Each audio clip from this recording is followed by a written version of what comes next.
In this video, you'll learn how to request a refund on Wecasa. By following these steps, you will be able to voice your concerns and potentially receive a resolution for your issue. To begin, check your email or SMS for a satisfaction survey that was sent after your session.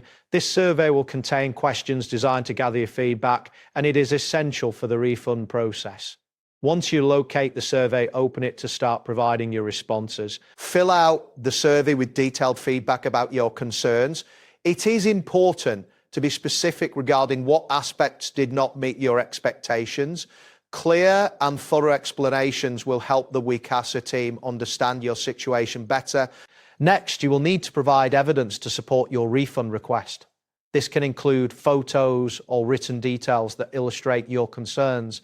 Be as specific as possible about what went wrong during your session, as this information plays a crucial role in your claim. Remember to submit your request within 72 hours of your session. Claims submitted after this time frame cannot be processed. It is vital to adhere to this deadline to ensure your request is considered. After you submit your claim, the Wecasa quality team will begin their investigation, which typically takes between 48 to 72 hours.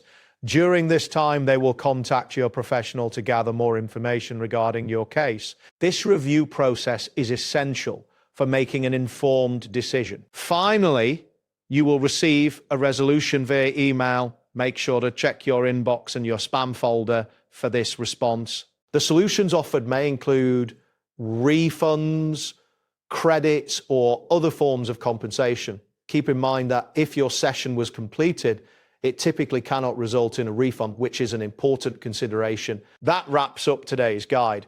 Thanks for watching, and catch you in the next tutorial.